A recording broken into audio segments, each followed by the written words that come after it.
Hello viewers, কি অবস্থা সবার? আশা করি ভালো। আমার আজকের রেসিপি হচ্ছে সবজি নুডলস।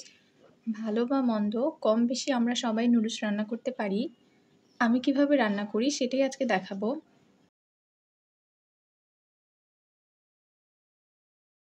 আমি একটা হাঁড়িতে পরিমাণ মতো পানি নিয়েছি।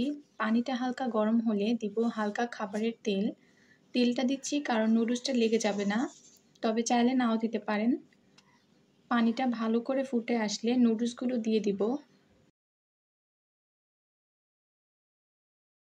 আমি এখানে ৩ প্যাকেটের মতো মিস্টার নুডলস ব্যবহার করেছি। প্রায় ৪ থেকে ৫ মিনিটের মতো ফুটিয়ে নিব।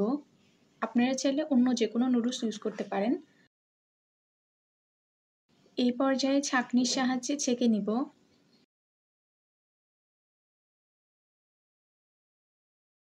এবারে চুলায় একটা প্যান বসিয়ে সামান্য তেল দিব।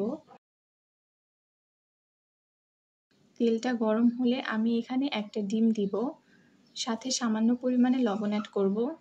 ডিমের পরিমাণটা বাড়িয়ে বা কমিয়ে দিতে পারেন। আমি যেহেতু সবজি নুডলস রান্না করব, তাই ডিমটা কমিয়ে সবজিটা বেশি দেওয়ার ট্রাই করব। ডিমটা আমি হালকা লাল করে ভেজে উঠিয়ে নিব। আবারও কিছুটা তেল দিয়ে দিব। কেটে রাখা মাঝারি সাইজের একটা পেঁয়াজ দিয়ে দিব, সাথে কয়েকটা কাঁচামরিচ। হালকা নেড়ে দিব। এই পর্যায়ে আমি সবজিগুলো অ্যাড করব। দিচ্ছি ১ টেবিল কেটে রাখা গাজর, ১ টেবিল বাঁধাকপি, ফুলকপি ১ টেবিল, মটরশুঁটি হাফ টেবিল। আমার হাতের কাছে যেগুলো ছিল আমি সেগুলো দেওয়ার ট্রাই করেছি। পেঁয়াজের ফুল দিচ্ছি হাফ টেবিল, তবে একটু পরে দিব। হালকা নেড়ে দিব হাফ টিস্পুন লবণ, হাফ টিস্পুন হলুদের গুঁড়া। আপনারা চাইলে এখান থেকে কিছু সবজি স্কিপ করতে বা অ্যাড করতে পারেন। যাই হোক, ভালো করে নেড়েচেড়ে ঢাকনা দিয়ে ঢেকে দিব প্রায় ২ থেকে ৩ মিনিটের মতো। আমার সবজিগুলো অলরেডি কুক হয়ে গেছে।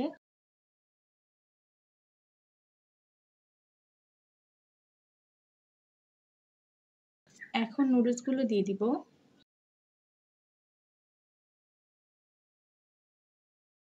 সবজির সাথে ভালো করে মিক্স করে নিব। দেন ভেজে রাখা ডিম দিয়ে দিব।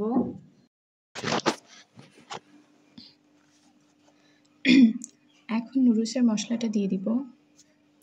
সবজির সাথে ভালো করে মিক্স করে নিব। দেন ভেজে রাখা ডিম দিয়ে দিব। এখন নুডলসের মশলাটা দিয়ে দিব।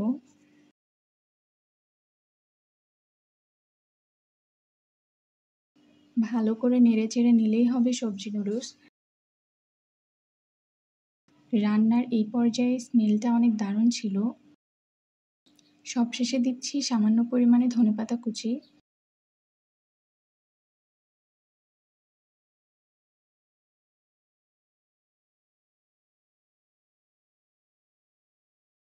দেখতে খুবই আকর্ষণীয় ও লোভনীয় হয়েছে। পুষ্টিগুণে ভরপুর, ছোট বড় সবাই অনেক মজা করে খাবে। ভিডিওটা ভালো লাগলে লাইক আর শেয়ার করতে ভুলে যাবেন না। সবাই অনেক বেশি ভালো থাকবেন। ভিডিওটা দেখার জন্য অসংখ্য ধন্যবাদ।